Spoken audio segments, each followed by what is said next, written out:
नमस्कार साथियों, स्वागत है आप सभी का आपके अपने चैनल इंग्लिश डोज़ अभी में। और मैं हूं अभिनव श्रीवास्तव। मित्रों, आप सभी की मुझे रिक्वेस्ट थी कि सर आप टेट से रिलेटेड कोई टॉपिक लीजिए इंग्लिश से। तो मैंने आज दोस्तों एक बहुत ही महत्वपूर्ण टॉपिक लिया है जो कि आपके सुपर टेट एग्जामिनेशन में बहुत ज़्यादा पूछा जाता है।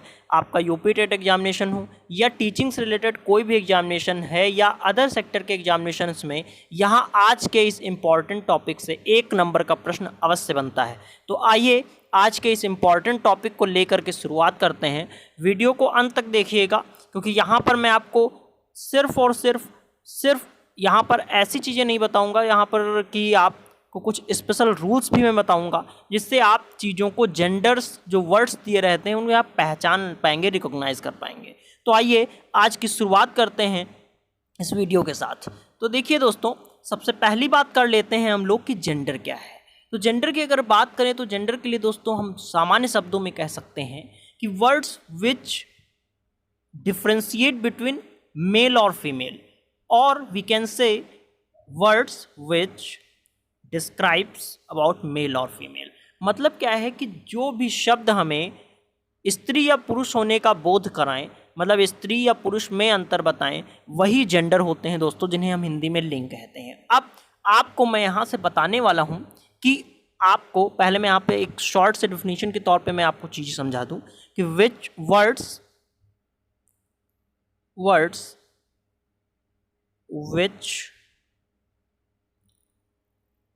which differentiate between मेल और फीमेल। तो ये आपका हो जाएगा जेंडर। अब मैं आपको, देखिए मैं आपका ज़्यादा समय नहीं लूँगा और अब मैं आपको लेकर चलता हूँ आपके काइंड्स ऑफ जेंडर, मतलब जेंडर्स के प्रकार कौन कौन से मतलब प्रकार हैं। तो दोस्तों आपको बता दूँ मैं कि देखिए ऐसा होता है कि इंग्लिश में आपके we have 4 kinds of gender. We have 4 kinds of gender in English. First one is your masculine gender. Second, feminine gender. Third one is common, and fourth, neuter. So how can we recognize, how can we know that which word is masculine gender or feminine or common or neuter? So I am telling you which words shows about or describes about male। मतलब जो भी दोस्तों हमें mail के बारे में बताएंगे वही हमारे हो जाएंगे मेल। मतलब जो मेल को बताते हैं वही आपके मैस्कुलाइन जेंडर होंगे। अगर वो दोस्तों फीमेल्स के बारे में कोई बात बता रहे हैं या फीमेल को इंडिकेट कर रहे हैं, क्वालिफाइज कर रहे हैं, तो वो आपके फीमेल हो जाएंगे। अब देखिए ये बात तो हम बहुत आसानी से समझ जाते हैं, लेकिन अब यहाँ के जो आप ये 2 लास्ट के देख रहे हैं, यहाँ पर हमें प्रॉब्लम होती है। तो चीज़ों को पहले समझिए आसानी के साथ। कॉमन में दोस्तों याद रखिए, कॉमन का मतलब हो गया कि जो दोनों, जहाँ पर दोनों का मिक्सचर हो, मतलब जहाँ पर बातें हमें सामान्य रूप से समझ में ना आ पाएँ कि वो मेल है या फिर फीमेल है। मेल और फीमेल, ये मतलब मेल भी हो सकते हैं या फिर दोस्तों आपका यहाँ पर जो कंडीशन बन सकती है वो फीमेल कैटेगरी में भी बन सकती है। अब जैसे मैं आपके एग्जाम्पल के तौर पे, या पहले मैं न्यूटर जेंडर आपको बता दूँ, तो न्यूटर से आप याद रखिए N for neuter and N for non living. अगर कोई भी चीज़ नॉन लिविंग में आ जाती है तो वो आपके न्यूटर जेंडर में पहुंच जाएगी। ये बात आप समझ सकते हैं, बस इतना आपको समझना है। अब मैं आपको एक बात और बताना चाहूँगा साथियों कि यहाँ पर जैसा मैंने बोला कॉमन जेंडर की बात करूँ, तो कॉमन जेंडर में मेल या फीमेल को मैं एक एग्जाम्पल के तौर पर समझाऊँगा। देखिए कैसे। देखिए बात ये हो जाती है, यहाँ पर एक सपोज दैट मैं एग्जाम्पल ले लेता हूँ, जैसे आपका टीचर, मैंने एग्जाम्पल लिया टीचर। तो यहाँ पर अब देखिए टीचर सिर्फ कह देने से बात सामने निकल कर नहीं आ पा रही है कि वो मेल है या फीमेल है। मतलब आपका शिक्षक है या शिक्षिका है, ये बात यहाँ पर साफ नहीं हो रही है। तो वही दोस्तों मैं यहाँ पर बताने की कोशिश कर रहा हूँ कि ऐसे शब्द जहाँ पर हमें मेल या फीमेल दोनों होने की संभावना हो जाए तो वो दोस्तों आपके कॉमन जेंडर हो जाते हैं। तो ये 4 तरह के हमारे काइंड्स ऑफ जेंडर मतलब जेंडर के प्रकार हैं, भाग हैं, जो कि यहाँ पर आपके इंग्लिश लैंग्वेज में होते हैं। अब मैं आपको आगे चीज़ें बताने वाला हूँ जो कि बहुत ही सामान्य शब्दों में आप बातें समझ पाएंगे, और मैं कुछ ऐसे इंपॉर्टेंट रूल्स आपको बताऊँगा जिनसे आप किसी भी वर्ड को आसानी से पहचान पाएंगे। सबसे पहली बात, आप वीडियो को अंत तक दोस्तों देखिएगा, क्योंकि अब यहाँ से जो मैं आपको बताने वाला हूँ वो आपके लिए बहुत ही इंपॉर्टेंस रखता है।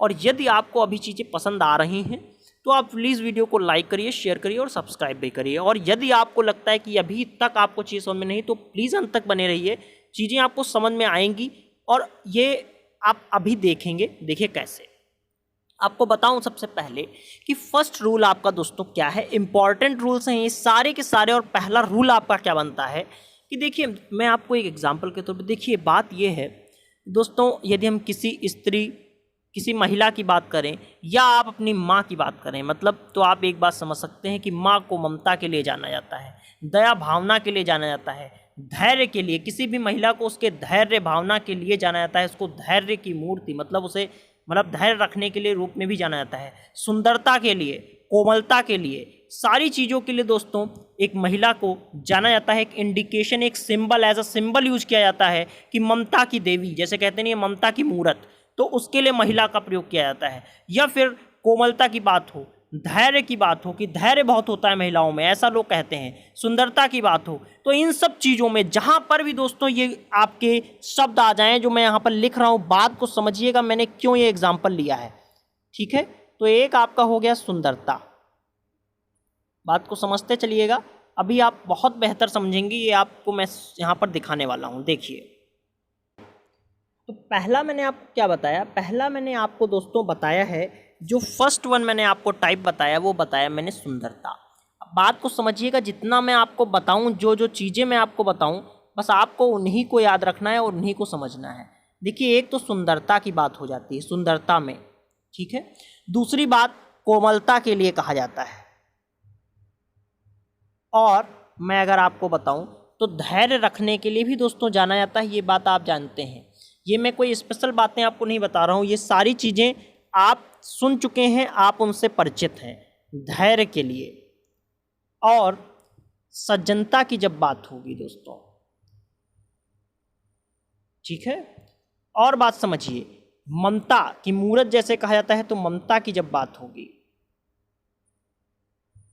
ठीक है, और बात समझिए, दया भावना की बात हो, दया की भाव, जब दया का भाव आ जाए, ठीक है, या प्यार की बात हो, तो दोस्तों इन सब कंडीशंस में मैं आपको जो अब बात बताने वाला हूँ, मैंने माँ या महिला का एग्जाम्पल जो लिया वो इसीलिए लिया कि अगर ये वर्ड्स या ऐसे कोई भी शब्द जो इन चीज़ों को, इन मतलब जो क्वालिटीज़ मैंने यहाँ लिखी, इनको अगर शो कर ऑफ कर रहे हैं, मतलब प्रदर्शित करते हैं, तो आप समझ जाइए कि वहाँ पर आपका हमेशा और हमेशा दोस्तों फेमिनिन जेंडर ही होगा।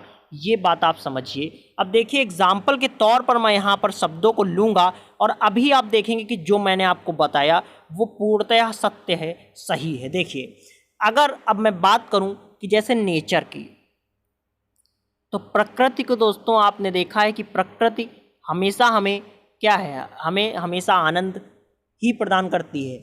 अब अगर मैं बात करूं कि अगर पीस, शांति, सभी चाहते हैं कि हम शांति प्रिय, मतलब चीज़ें हमें एकदम, हमारी लाइफ एकदम सही रहे।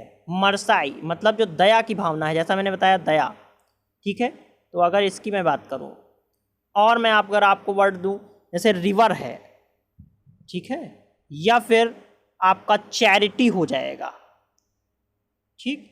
तो ये सारे वर्ड्स आप जो देख रहे हैं दोस्तों, ये सारे के सारे आपका होप है, जैसे जहाँ पर उम्मीद की बात हो, आशा की बात हो, वहाँ पर, ठीक है। तो ये सारे के सारे आपके, या आप शिप लीजिए, कार लिए, मून लीजिए, अर्थ लीजिए। आपको मैं इंपॉर्टेंट बता दूँ, जैसे अर्थ को भी कभी कोई पूछा गया है, मून को पूछा गया है, तो ये सारे के सारे फेमिनिन जेंडर में आते हैं। जहाँ पर मैंने बताया सुंदरता, कोमलता, धैर्य, सज्जनता, ममता, दया, प्यार, इन सब की बात आ जाए तो वो फेमिनिन जेंडर होगा। सेकंड रूल की तरफ आपको लेकर चलता हूँ। सेकंड रूल आपका क्या बनता है, अब बात को समझिएगा। जहाँ पर बात की जाए ताकत की, आसानी से समझिए, मैं सिर्फ क्लू दे रहा हूँ आपको। जहाँ पर ऊर्जा की बात हो, ताकत की बात हो, ऊर्जा की बात हो, और इम्पॉर्टेंट फैक्ट दोस्तों कि जहाँ पर विनाश की बात हो, इन सब चीज़ों में आपका हमेशा और हमेशा जहाँ भी इस तरह का भाव आ जाए तो याद रखिए कि वहाँ पर हमेशा आपका मैस्कुलाइन जेंडर होता है। याद रखिएगा चीज़ों को, जितना मैं आपको बता रहा हूँ एक एक फैक्ट, ये पूरा एक तरीके से निचोड़ है चीज़ों का जो मैं आपको समझा रहा हूँ। अगर मैं आपको एग्जाम्पल के तौर पे चीज़ों को समझाऊँ तो बात को समझिएगा। जैसे हम ले लें एग्जाम्पल वॉर। दोस्तों युद्ध से हमेशा विनाश ही हुआ है, हमेशा डिस्ट्रक्शन ही हुआ है। कभी भी दोस्तों वहाँ पर कोई किसी को फ़ायदा नहीं हुआ है लड़ाई से न झगड़े से। ठीक है, अब अगर मैं वाइन ले लूँ, शराब कभी किसी को दोस्तों, जो वाइन होती है क्या कभी किसी का भला कर सकती है? हमेशा विनाश की ही बात है। डेथ, विंटर, बहुत ज़्यादा जाड़ा हो जाना भी दोस्तों प्रॉब्लम करता है, और बहुत ज़्यादा गर्मी हो जाना, जैसा भी इस समय समर सीजन चल रहा है तो ये भी प्रॉब्लम कर सकता है। विंड, ओशन, तो दोस्तों ये सारे के सारे वर्ड्स ऐसे हैं आपके जो आपके मैस्कुलाइन जेंडर होते हैं। जहाँ पर ताकत, ऊर्जा या विनाश इन सब की बात हो तो वो हमेशा आपके दोस्तों मैस्कुलाइन जेंडर होंगे। आगे आपको इम्पॉर्टेंट नेक्स्ट आपको रूल बताता हूँ। नेक्स्ट रूल आपका दोस्तों क्या है, तो बात को समझिएगा। नेक्स्ट रूल आपका ये है, नेक्स्ट रूल ये है कि जहाँ पर दोस्तों छोटे जीव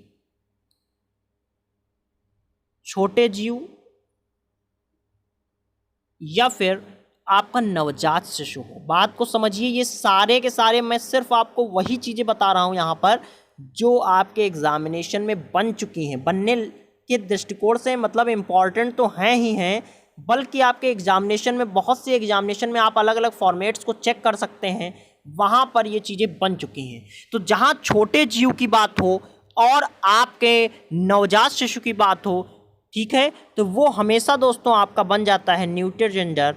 और एक बात समझ लीजिए, मैंने हालांकि आपसे बोला था अभी कि आपके जो नॉन लिविंग होंगे वो उनमें आएंगे, लेकिन यहाँ पर इसीलिए मैं आपको स्पेशल इम्पॉर्टेंट रूल्स बता रहा हूँ। कुछ एक्सेप्शंस भी होते हैं तो उन्हीं को ले करके मैंने यहाँ रूल्स बनाए हैं और वो मैं आपको बता रहा हूँ कि वहाँ पर न्यूटर जेंडर होगा और इनके साथ में हमेशा इट्स या इटसेल्फ दोस्तों आप यूज करेंगे। ये बात भी आप अच्छी तरह से समझ लीजिए। अब आपको नेक्स्ट रूल बता देता हूँ। नेक्स्ट रूल हमारा क्या है कि जैसे भी आपके दोस्तों जो कलेक्टिव नाउन, हम लोग कुछ कलेक्टिव नाउन्स को, मैं यहाँ पे आपके एग्जांपल, मैंने यहाँ पर नाउन से रिलेटेड वीडियो बनाई थी और वहाँ पर मैंने कलेक्टिव नाउन को एक एक पूरा आपको 100% रिस्पॉन्स देने की कोशिश की है और वहाँ पर मैंने एक एक चीज़ आपको समझाई है। तो कलेक्टिव नाउन जो भी होते हैं दोस्तों, वहाँ पर आप समझ लीजिए। मैं एग्जाम्पल के तौर पे अगर ले लूँ यहाँ पर मैं कुछ यहाँ पे लेकर आपको दिखाता हूँ। जैसे आपका आर्मी, ठीक है, आपका ज्यूरी, कमेटी, ठीक है, ये या फिर क्लास, तो ये सब मॉब जहाँ पर भीड़ है, ठीक है, ये सब जितने भी हैं ये सारे के सारे आपके जो है पहुँच जाएंगे किस में, तो आप एक बात समझ लीजिए कि यहाँ पर ये न्यूटर जेंडर में जाएंगे, कॉमन में नहीं जाएंगे। ये बात आप अच्छी तरह से समझ लीजिए, ठीक है, बात को अच्छी तरह से समझिएगा। आगे आपको ले चलता हूँ अगले नेक्स्ट रूल की तरफ।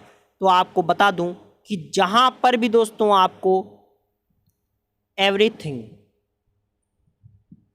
समथिंग, आपका नथिंग, एनीथिंग, मतलब दोस्तों कहने का है जहाँ पर भी आपके ऐसे वर्ड्स जो जहाँ पे लास्ट में थिंग आ रहा हो तो वो आपके हमेशा आएंगे न्यूटर जेंडर में। ये बात अपने दिमाग में अच्छे से बिठा लीजिए, ठीक है। तो यहाँ पर मैंने आपको सारे के सारे इम्पॉर्टेंट फैक्ट्स बता दिए हैं जो कि एग्जामिनेशन में बनते हैं, बन चुके हैं और भविष्य में बनने की संभावना भी है। तो मित्रों, आपसे मेरा यही निवेदन है कि सारे बिंदुओं को एक बार अच्छे से, वीडियो को आप एक बार या दो बार जब भी चाहें, जब तक आप समझ नहीं आते, एक दो बार देखकर आप उसको रिमाइंड करके अच्छे से समझ लीजिए। अपने नोट्स अपने आप बना लीजिए, क्योंकि मैं इसमें जो भी लिख रहा हूँ बहुत क्लियर नहीं है। आप अपने आप चीज़ों को देख करके समझ कर अपने नोट्स अलग से बनाएं, अपने आप बना लें और चीज़ों को बेहतर रूप से समझ लें, ठीक है। यहाँ पर मैं इसका आपको बता दूं कि ये पार्ट 1 है और इसका पार्ट 2 जो मैं लेकर आऊँगा संभवतः आज शाम को ही आपके लिए लेकर आ जाऊँ। तो मैं आपको एक बात बता दूं कि वहाँ से 1 नंबर का प्रश्न आपके एग्जामिनेशन में 100% बनेगा। और ये आप आज आपसे निवेदन है कि आज आपकी वीडियो ज़रूर देखिए। ये मैं इसलिए नहीं कह रहा हूँ कि आप मेरी नेक्स्ट वीडियो को देखें, आप यकीन मानिए कि आप एक बार विश्वास करके मेरी नेक्स्ट वीडियो जो इसी टॉपिक से, जेंडर के टॉपिक से, जिसमें मैं आपको कुछ इम्पॉर्टेंट जेंडर्स के बारे में बताऊंगा जो कि मैस्कुलाइन जेंडर से फेमिनाइन जेंडर का कन्वर्जन होगा, और वहाँ से 1 नंबर का प्रश्न 100% आपके एग्जामिनेशन में बनेगा। तो बहुत बहुत धन्यवाद दोस्तों। यदि आपको वीडियो अच्छी लगी है तो प्लीज़ वीडियो को लाइक करिएगा, शेयर करिएगा, और चैनल पे अगर पहली बार आए हैं तो सब्सक्राइब करिएगा। तो बहुत बहुत धन्यवाद आपका एक बार फिर से। आप सभी का दिन शुभ हो।